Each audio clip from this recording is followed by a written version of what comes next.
Hello, hello, hello, everyone. CT here. And yes, I'm live on July 19th, reading up from day 18 on Brown Beyond Borders, or from Brown Beyond Borders Emerging into Golden Multidimensionality.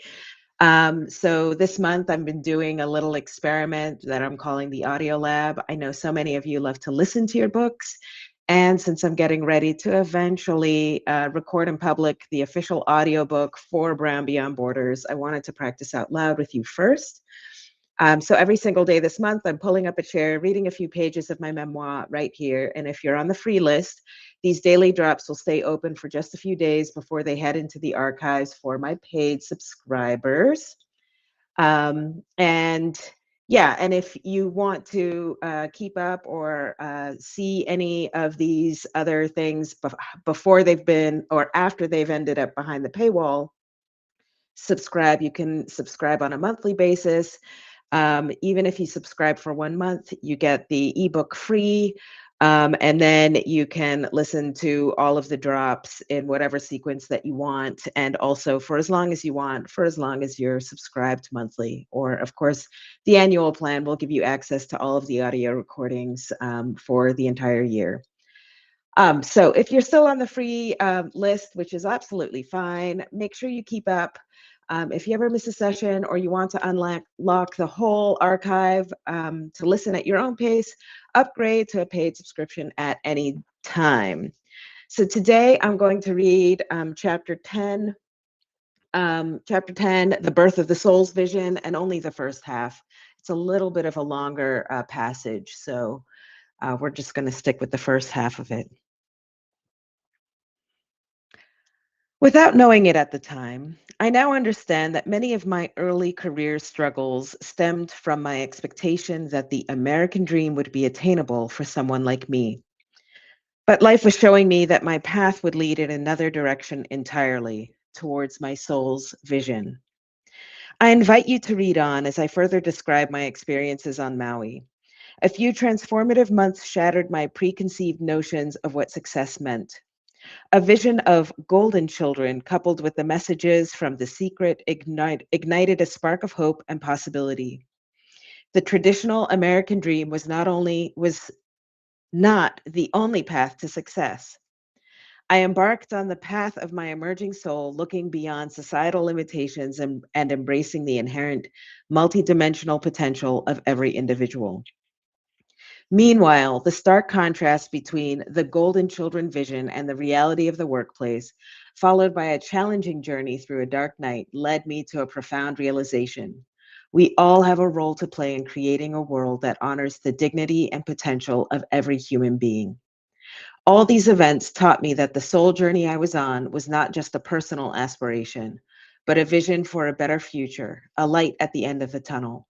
And that's exactly what the journey is for me today. It's about moving inwards towards limitless possibility, a light in which all people belong, where they can see their unique value and understand their contribution to the collective and thrive.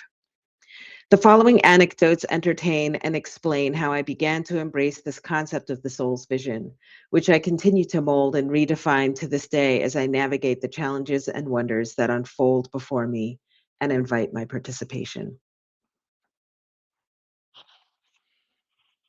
Jenna, another one of my documents processor colleagues, erupted into our little office like a diva bursts onto the stage, a supernova of sound and light. Oh my God, have you heard about this book? Jenna belted out those words with her sing-songy soprano voice as she sauntered into our cramped office, waving Rhonda Byrne's The Secret in the air. She was a huge fan of Whitney Houston, Celine Dion, and Mariah Carey. Oh, cried out Cicely in that Hawaiian way of saying yes, that you need to have heard to know. One of the sales guys told me I should read it, so I got it on audio and listen to it in my car when I can. It's pretty cool. I could tell Cicely got the gist of it, but wasn't as crazed about it as Jenna appeared to be. Well, what's it about? I asked. Oh my God, it's like so hard to explain, Jenna said, beaming with excitement as she made her way to her favorite cubicle and started unpacking her purse. Besides her pocketbook and makeup, her handbag was always loaded with salty snacks. But it's so life-changing. Did Mike tell you about it? Jumped in Kate, one of the indigenous Hawaiians in the office. All the sales guys are talking about it, chimed in Vanessa. Okay, but what is it about? I laughed as everyone started chattering on about the secret. Ty shrugged. He had never heard about it and was not interested. It's sort of hard to explain, Cicely said in her matter of fact, Hello Kitty way. She looked pensive and continued working on her team management tasks on the computer. Yeah, you have to get the book or watch the movie, piped in Jenna. She had also started taking notes as part of our daily filing activities. Kate, one of the oldest ones among us, tried to help. It's a new way of thinking, like an attitude shift that's supposed to help you live better. The sales guys have been gobbling this stuff up because it's also supposed to help you make more money. That's what they're saying anyway. I haven't watched the video or read the book though. My curiosity was piqued, mainly because nobody was able to give me a clear answer about this book or movie or whatever it was. For the rest of the day, every time a salesperson walked up to the documents processing window, one of my colleagues would ask, You know the secret, right? Oh, yeah, the salesperson would reply, It's game changing. Every time I would press to find out more, no one seemed capable of using words to explain what this was. So after a day's work, I hopped into my car and headed over to the Borders bookstore in central Maui, not far from Waikapu, where we lived. I walked in and approached a salesperson standing near one of their computers. Do you know where I can find the secret? The salesperson barely let me finish my question as she made her way over to a display station that had the secret books, videotapes, DVDs, and audiobooks on CDs all over the place. I blushed. Thanks. About a week later, the hotel resort held its annual reward ceremony for the sales and marketing teams, including the administrative teams, such as the document processors, who handled all the paperwork that made the sale of timeshares official. Although it was a morning event, it had a gala setup. We all entered a grand hall where there were approximately 15 circular tables. The entire documents processing team, including Debbie, our team manager who worked in the corporate office, and our trainer who was flown in from the mainland, fit on one table.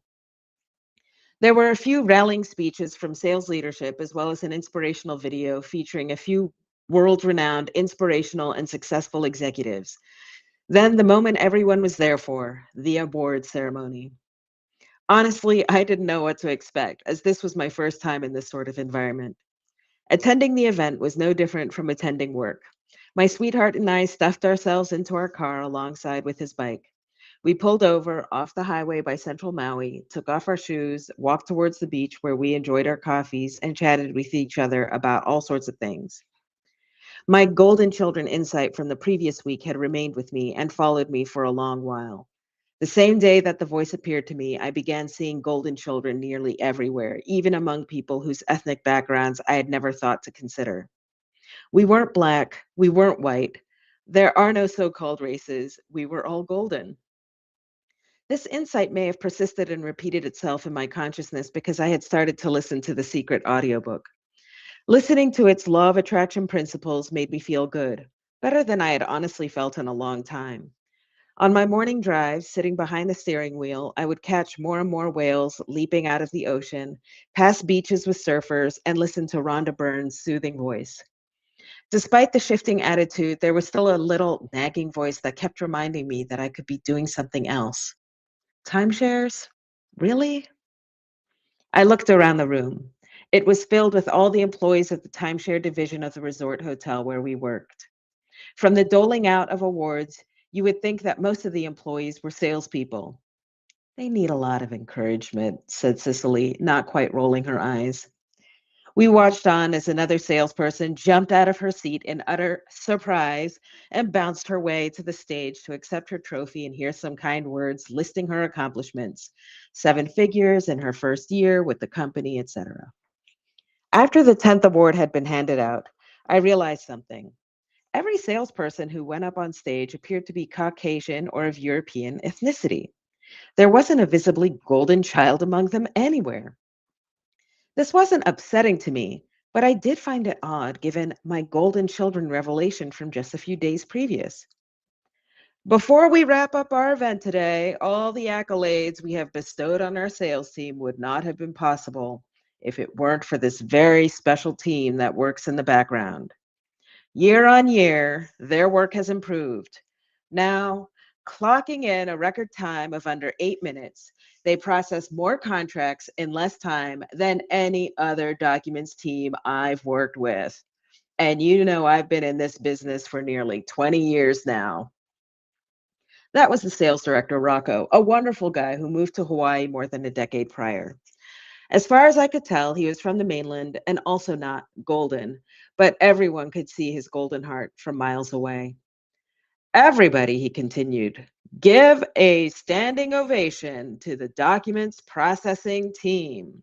He held up a trophy, and his assistant director rushed up to the stage to hand out shiny silver keychains with stars on them to each one of us.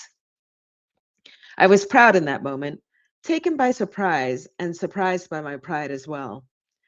While we were standing on the stage, the sales professionals all stood up to give us a standing ovation and hoot and holler at our work. We were all beaming. And then the moment ended. We turned to make our way off the stage while Rocco shared a few last words, asking us to stack our chairs and continue with our work. Most of the salespeople had already left the room at this point, and most of the documents processing team stayed behind to stack up a few chairs and help the backwoods team clear out the hall. So that is where I am wrapping up for today. I am looking at the Substack live, and it doesn't look like anybody else besides me is watching. So I'm going to assume that there are no questions. Today is a very special day for me. It is the second anniversary of my father's passing. And oh, I'm emotional. And I think actually it was his passing and writing the eulogy at his memorial service that kicked off my inner calling to get serious with myself about advancing with the self publication of this book. And so, yeah, that was really kind of the start of this journey. Yes, I had kind of declared it to myself a few weeks earlier, but I still had kind of like a backdoor exit plan of, well, if I don't go through with this, nobody will notice. I haven't been on Substack long enough to, make a ripple or a splash. But somehow that event kind of spurred my seriousness in moving forward with the book. So I think I do have him and his passing to thank for helping me have the strength and the wherewithal to keep up with this work for the past year or so. So, with that, I will bid you adieu. If you do have any questions about the book, the writing process, anything we covered in today's segment, or anything that I've, written in my Substack at all, just drop it in the comments of this post. I might answer yours on a future episode. I'm really glad I get to share this unedited process with you. Look out for the next pages in your inbox tomorrow morning. And if you know of someone who would connect with this part of the journey, please share this post with them while it's still open to the public. And if you want to support this audio experiment and my writing as I start drafting book 2, consider becoming a paid subscriber to unlock everything. Thank you so much for listening, and I'll see you